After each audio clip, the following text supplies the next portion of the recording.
નીરજભાઈ, આ જે પ્રકારે પેમ્ફલેટ અને આપના ફોટો વિડીયો સામે આવ્યા છે, ધનુષ એટલે કે ધનુષ નામની વ્યક્તિ સાથે આપે આ પ્રકારનો ધંધો કરતા હતા, રોકાણ કરાવતા હતા, અને હર્ષિદ નામની એજન્સી જે છે તે પેઢીની ઓફિસ પણ આપ સંચાલન કરતા હતા. શું કહેવાય? ના, હું સંચાલન કોઈ કરતો નતો. સંચાલન કોઈ કરેલું નથી મેં. એ મારા મિત્રોમાં હતા, એમને હું મળતો ને એવું બધું હતું. પણ હવે પછી કશું છે નહીં, અમે કોઈ રોકાણ કરાવેલું નથી. તો પછી એજન્ટ તરીકે સંપર્ક કરવામાં આપનું નામ કેમ લખેલું? એજન્ટ તરીકે સંપર્ક નથી સાહેબ, મિત્રતારીમાં મૂકેલો હતો. અને એ વખતે સૌ પહેલા એમને ખોલી ત્યારે અમારી મિત્રતા સારી હતી.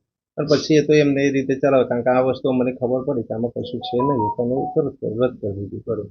આપના ભાઈ જે છે તે એમણે પણ રોકાણ કરાવ્યું છે એવું આક્ષેપ છે, જે અરવલ્લી જિલ્લામાં ફરજ બજાવે છે પાલ્લા ગામે. ના ના ના ના, એમને તો કોઈ જ કરેલું નથી. એમને કોઈ કરેલું નથી. તમે કેટલું રોકાણ કરાવ્યું? મારો તો કોઈ જ નથી. પહેલા પણ કોઈ જ નતું કરવાનું. આમાં છે ને ખબર પડી કે, અને આપણે કોઈ આમાં કશું થઈ શકે એવું નથી. ખબર પડી ગઈ કે આમાં કોઈ જ રોકાણ થઈ શકે નહીં, કારણ કે આમાં નુકસાની જ છે. અંતે જતા વિસ્ફોટ થાય એવું છે, એટલે આમાં કોઈ કરેલું નથી. ધનુષ ને લોકો અત્યારે હાલ ગયા એ ખબર નથી સર. ભવિષ્યમાં તપાસ થાય તો તપાસમાં શું કરવું? અમે મદદ કરીશું તમને. શું નામ તમારું? નિલેશ.